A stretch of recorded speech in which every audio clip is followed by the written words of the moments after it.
نحمده ونستعينه ونستغفره ونعوذ بالله من شرور أنفسنا ومن سيئات أعمالنا من يهده الله فلا مضل له ومن يضلل فلا هادي له أشهد أن لا إله إلا الله وحده لا شريك له وأشهد أن محمدا عبده ورسوله أما بعد أعوذ بالله من الشيطان الرجيم بسم الله الرحمن الرحيم قل هو الله أحد الله الصمد لم يلد ولم يولد ولم يكن له كفوا أحد سیدنا علی رضی اللہ عنہ وارضا رسول کریم صلی اللہ علیہ وسلم کے وہ عظیم الشان صحابی جن کے بارے میں امام الانبیاء امام اعظم محمد الرسول اللہ صلی اللہ علیہ وسلم نے فرمایا تھا، اے علی، میرا تمہارے ساتھ رشتہ، میری تمہارے ساتھ نسبت، تم میرے نزدیک ایسے ہو جیسے موسیٰ علیہ السلام کے نزدیک ہارون علیہ السلام تھے۔ ہاں ایک فرق ہے کہ موسیٰ علیہ السلام کی جو رشتہ داری، جو نسبت، جو تعلق ہارون سے تھا، ہارون بھی نبی تھے، میری تمہاری محبت تو ویسی ہی ہے، تعلق تو ویسا ہی ہے، لیکن لا نبی بعدی، میں آخری نبی ہوں، میرے بعد کوئی نبی نہیں ہے۔ سیدنا علی رضی اللہ عنہ امام الانبیاء کے تربیت یافتہ انسان، آپ کے ہاتھوں پہ، آپ کے سائے تلے، آپ کے گھرانے کے اندر تربیت پانے والے، اپنے دل کے اندر اللہ کا ڈر رکھنے والے، ایک جنگ کے موقع پر ایک کافر کو گرا لیا، اس کے سینے پہ سوار ہو گئے، تلوار اٹھائی چلانے کے لیے کہ اس کافر نے آپ کے مبارک چہرے پر تھوک دیا، سیدنا علی نے اس کو چھوڑ دیا اور کھڑے ہو گئے۔ کہنے والے نے کہا، آپ تو اس پہ قابو پا چکے تھے، پھر اپنی تلوار کو کیوں روک لیا؟ کہا، اس نے میرے چہرے پر تھوکا تھا، میرے دل کے اندر یہ ڈر آیا کہ کہیں اس کو مارنے میں اللہ کی رضا کے ساتھ میرا اپنا ذاتی غصہ نہ داخل ہو جائے۔ جن کے پاس طاقت بے بہا، وقت کے خلیفہ ہیں، مسلمان حکمران ہیں، لیکن اپنی طاقتوں کو کبھی اپنی ذات کے لیے استعمال نہ کیا سیدنا علی نے رضی اللہ عنہ وارضا۔ ان کی ذرہ گم گئی۔ بازار میں دیکھتے ہیں کہ یہودی کے پاس نظر آتی ہے، اور اس یہودی سے کہتے ہیں یہ تو میری ہے، گم ہو گئی تھی، آج تمہارے پاس نظر آئی ہے۔ وہ کہنے لگا، نہیں یہ تو میری ہے۔ اب یہ وقت کے مسلمان حاکم ہیں، چاہے تو چھین لے، چاہے تو اس کو گرفتار کروا دیں، طاقت ان کے ہاتھ میں ہے، حکومت ان کے ہاتھ میں ہے، لیکن یہ اسلام کا عملی نمونہ پیش کرنے والے کہتے ہیں، اچھا آؤ پھر اپنے اختلاف کو عدالت کے دروازے پہ لے جاتے ہیں اور قاضی سے فیصلہ کرواتے ہیں۔ قاضی شرح کی عدالت میں گئے، کہا یہ ذرہ میری تھی، گم گئی تھی، آج اس کے پاس مجھے نظر آئی، یہ میری ہے، اور یہ ماننے پر تیار نہیں ہے۔ قاضی اس یہودی سے پوچھتے ہیں، علی جو کہہ رہے ہیں تمہارا اس بارے میں کیا خیال ہے؟ وہ انکار کرتا ہے کہ نہیں یہ تو میری اپنی ہے۔ قاضی سیدنا علی سے کہتے ہیں، تمہارے پاس اپنے دعوے کی کوئی دلیل ہے، کوئی گواہ ہے؟ کہا، ہاں میرا بیٹا گواہی دینے کے لیے تیار ہے اور میرا غلام گواہی دینے کے لیے تیار ہے۔ گواہ کون لا رہا ہے؟ جو خلیفۃ المسلمین ہے۔ گواہ کون لا رہا ہے؟ جس کے ہاتھ میں حکومت ہے۔ قاضی جواب میں کہتے ہیں کہ باپ کے حق میں بیٹے کی گواہی قبول نہیں ہوتی، آقا کے حق میں غلام کی گواہی قبول نہیں ہوتی۔ سیدنا علی کہتے ہیں، میرا بیٹا کوئی عام بیٹا تو نہیں ہے، میرا بیٹا تو وہ ہے جس کو امام الانبیاء امام اعظم محمد الرسول اللہ صلی اللہ علیہ وسلم جنت کے نوجوانوں کے سردار مقرر کر چکے ہیں، اس کی خوشخبری دے چکے ہیں اللہ کی طرف سے۔ کہا جو کچھ بھی ہو بیٹا تو آپ کا ہے، یہ قانون ہے کہ بیٹے کی گواہی باپ کے حق میں قبول نہیں ہوتی، غلام کی گواہی آقا کے حق میں قبول نہیں ہوتی، لہذا میرا فیصلہ یہ ہے کہ یہ زرہ یہودی کے پاس رہے گی، یہ اسی کی ہے۔ سیدنا علی رضی اللہ عنہ وارضا عدالت کے اس فیصلے کے سامنے اپنی گردن کو جھکا دیتے ہیں، کہتے ہیں مجھے منظور ہے جو فیصلہ آپ نے کیا ہے، میرا بھی یہی فیصلہ، میں آپ کے فیصلے کو مانتا ہوں۔ یہودی حیران کہ یہ مسلمانوں کا عجیب دین ہے، یہ مسلمانوں کے اندر عجیب قانون کی مساوات ہے، یہ خلیفۃ المسلمین اسلامی حکمران اور عدالت کے فیصلے پر اپنی گردن کو جھکا دیتا ہے۔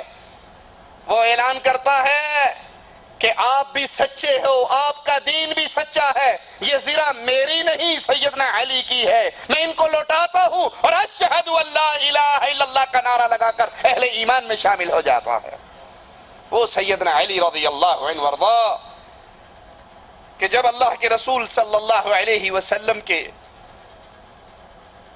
خلیفہ سیدنا عثمان رضی اللہ عنہ وارضا شہید ہوئے تو پھر یہ مسلمانوں کے امور کے ذمہ دار بنتے ہیں اور خلیفۃ المسلمین بنتے ہیں، جنہوں نے اپنی زندگی نبی کے گھر میں گزاری، نبی کی تربیت گاہ میں گزاری، نبی کے ساتھ رہتے ہوئے گزاری اور ہر موقع پر نبی کے ساتھ رہے۔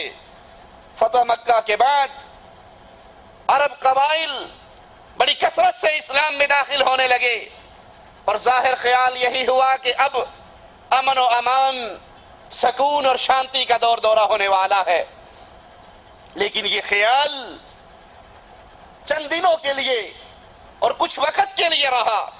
مسلمانوں کو خبر ملی کہ کفار تیاری کر کے مسلمانوں پر حملہ کرنے کے لیے روم کا بادشاہ اپنے لشکر کو لے کر آ رہا ہے۔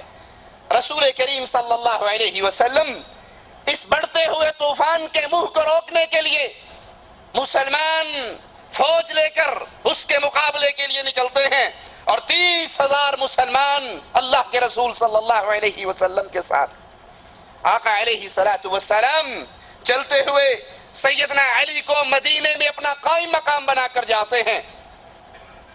ادھر منافقین کا ٹولہ سیدنا علی کو طعنے دیتا ہے، ان پہ طنز کرتا ہے کہ آپ میدان جہاد سے پیچھے رہنے کے لیے یہاں پر رک گئے ہو۔ سیدنا علی جن کی زندگی ہی میدان جہاد میں گزری، جو لڑتے ہوئے اللہ کے شیر کی طرح کفار پر جھپٹا کرتے تھے، ان طعنوں کو برداشت نہ کر سکے، اسلحے کو اپنے سینے پہ سجاتے ہیں، رسول کریم صلی اللہ علیہ وسلم کے پاس پہنچتے ہیں اور کہتے ہیں یا رسول اللہ صلی اللہ علیہ وسلم، آج تک ہر میدان کے اندر میں آپ کے ساتھ رہا، ہر میدان کے اندر میں نے مقابلہ کیا، لیکن آج پتہ نہیں کس وجہ سے مجھے آپ کا ساتھی بننے سے محروم رہا، میدان جہاد میں آپ کے ساتھ نہ آیا۔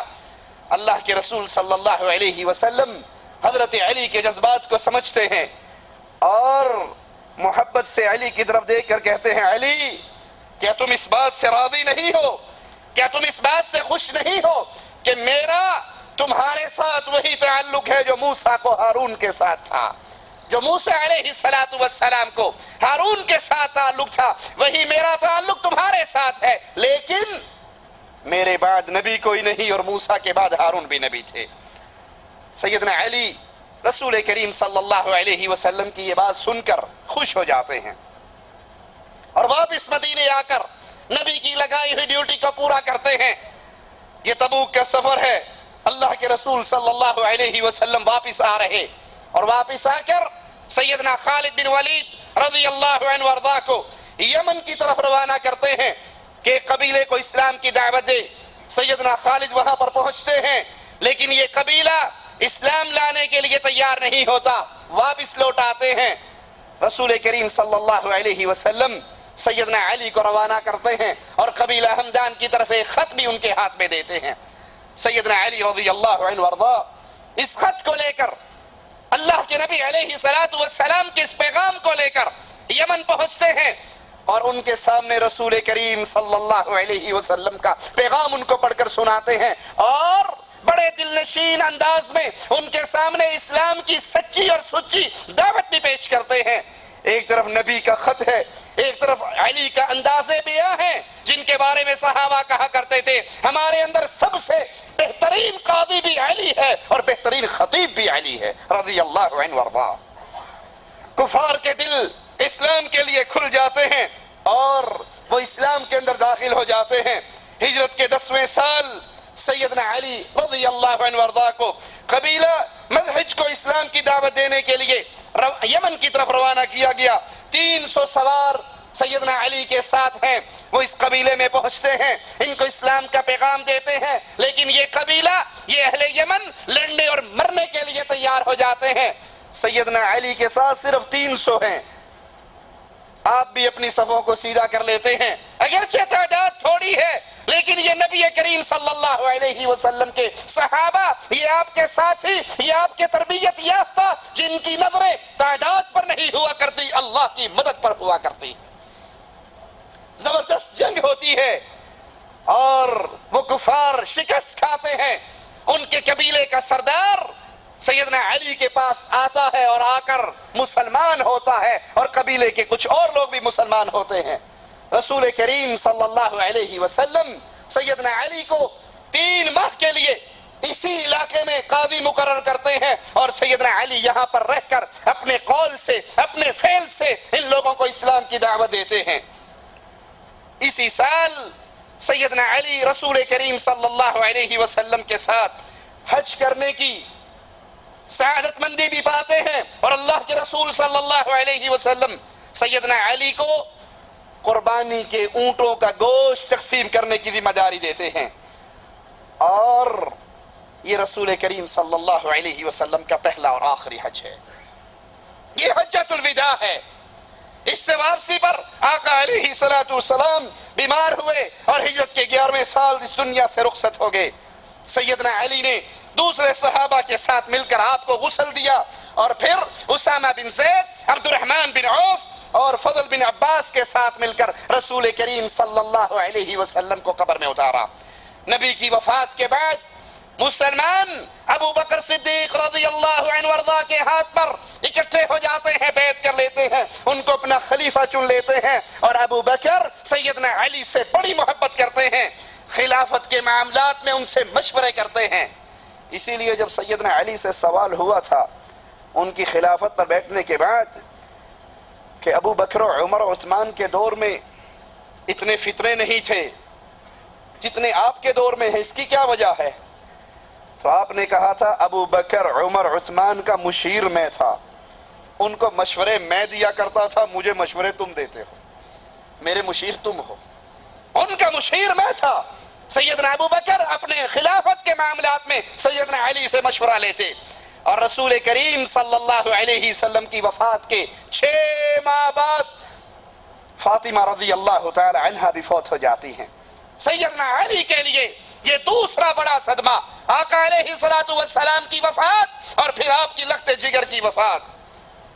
ابو بکر صدیق رضی اللہ عنہ وارضاہ کو اپنی خلافت کی ابتدا میں جن بڑے مسائل کا سامنا رہا ان میں سے ایک مسئلہ زکوٰۃ کا انکار کرنے والوں کا گروہ اور دوسرا مسئلہ وہ عرب قبائل جو نئے نئے مسلمان ہوئے تھے اور نبی کی وفات کے بعد دین اسلام سے پھر گئے. ان کے خلاف جب جنگ ہوئی تو سیدنا علی رضی اللہ عنہ وارضا ابو بکر صدیق کے ساتھ بھرپور اس جنگ میں آپ کی مدد کرتے رہے.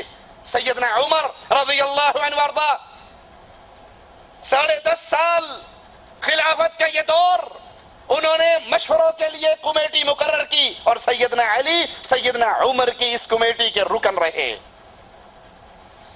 صحابہ اور اہل بیت کے درمیان اختلافات کی جھوٹی خبریں نشر کرنے والوں، اگر علی ابو بکر و عمر سے اختلاف کرتے، ان کا آپس کے اندر دشمنی ہوتی، محبتیں نہ ہوتی، تو یہ ابو بکر کو مشورے کیوں دیتے؟ یہ عمر کی شورا کے رکن کیوں بنتے؟ اگر ابو بکر و عمر نے ان کی خلافت کو چھینا ہوتا تو یہ غاصب اور ظالم کی مجلس کے رکن نہ بنتے. یہ تو ان سے محبت کرنے والے، یہ ان کو مشورے دینے والے. اسی لیے سید